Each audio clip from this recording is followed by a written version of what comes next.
When you pray in tongue, you are praying for your neighbor, those whom you know, those whom you do not know.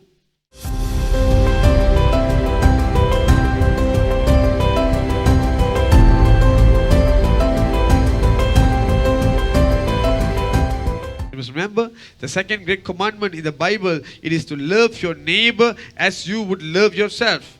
We all are very selfish. Do you agree? We all are very selfish.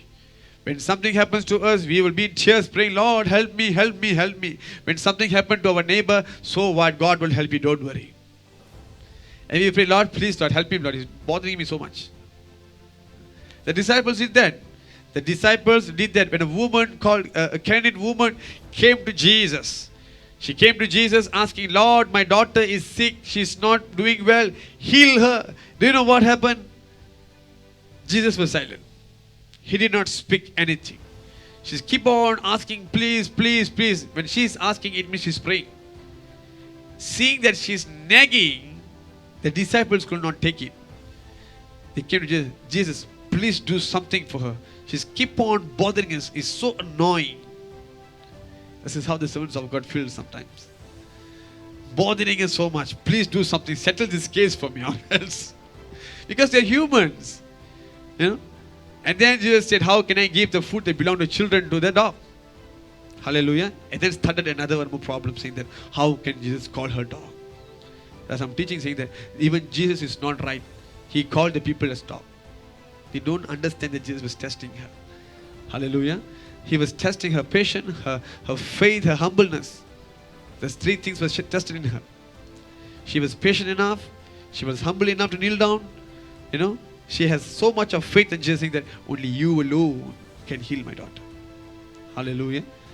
No, that's a different thing. But the disciples, Lord, do something. She's bothering us so much. We need to go and take our meal now. Hallelujah. All the people on this earth, they are selfish. They will not be able to pray for someone with burden. God knows that. God knows that we are weak. When we begin to pray in tongues, we will become selfless. Because it's the Holy Spirit using you to pray. The only thing that you need to do is that you allow God to pray. Either He will pray for you or He will use you to pray for someone else. Hallelujah. Of course, by word you can't pray for someone. You don't have that burden. But when the Spirit of the Lord uses you to pray, you will have the presence of God very strongly and it will move you to pray more and more. You will not have the heart to leave and go that place because there's joy. Joy placing you in the place. So you will keep on speaking in tongues. You do not know what you're doing. Sometimes you'll be crying. Sometimes you'll be moving your hands, expressing your feeling. But you yourself will not understand what you're praying for. Hallelujah. Let me tell you what you're doing at the time. You are praying for someone who is sick. For example, you might be praying in tongues. Someone in the hospital might be struggling for life because it is COVID-19 or heart disease. When you pray in tongues, you do not know, but you are just closing eyes and praying, and crying out to God. The Lord will use you to pray for that soul. And the Lord God will send the angel for him. Hallelujah. You must understand something. For everything to happen on this earth, prayer is a must. You must pray to receive. God spoke to Abimelech saying that my servant, when God cursed Abimelech because all the womb, the fruit of the womb was cut and was closed. The door of the womb was been closed. Okay?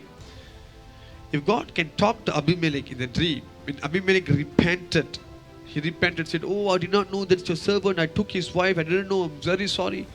God can straightaway heal him, isn't it? But you know what God said? My servant Abraham will pray for you. I was thinking, why Lord? Why you should go in that way? You can straight away give him the healing. He said, no, everything has a procedure. It must come through the prayers.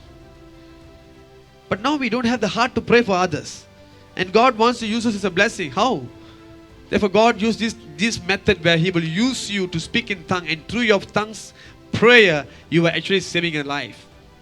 Even now, as you are sitting here, you are praying in tongues. Someone at that junction there could be in an accident, a death to take place. But because you have prayed in tongues, you have given legal authority to God Almighty, the Lord sent the angel and saved that person. Can you see? You're just standing, praying in tongues, but you save a life. Isn't that amazing? All this while, this 50 ringgit, sorry, $50 was slipping in your pocket. But now that you know that the value is 250 ringgit, better use it before the currency drops. Hallelujah. Make sure you use it.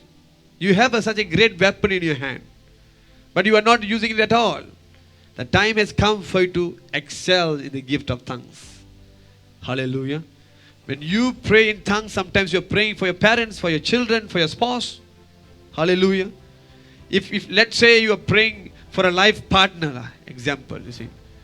If God said, okay, our God is a God who gives us prayer requests all the time. I've seen this in the story of Abraham. God will tell him, Abraham, I'm going to destroy Sodom and Gomorrah, the place where your nephew is staying. It's actually God giving him a prayer request. Giving what? You better pray for that place. So he began to pray. And then the Lord told Abraham, pray for Abimelech. I have shut all the door of the womb. Prayer request. I'm wondering, why, Lord? You can do everything. Why you want to ask him? He wants to interact with man. You know? He wants man to take control in the spiritual realm. Hallelujah. So when you stand and pray, you're giving legal authority to God. Hallelujah. So in everything, he wants prayer. So now God wants to give you a life partner, for example. He will tell you, okay, you pray for your life partner. Do you know how would you pray? You pray, Lord, make sure the guy is tall, straight hair, because I don't want my baby to become curly hair. Make sure the guy is tough, blue eyes, or brown eyes, green eyes, whatever it could be. The guy must be educated, must earn this much. This is the kind of prayers that you will do in flesh. Am I right? Commonly this is what will happen. But God, to give you the best, He needs you to pray for the best. And your flesh always wants this kind of physical appearance.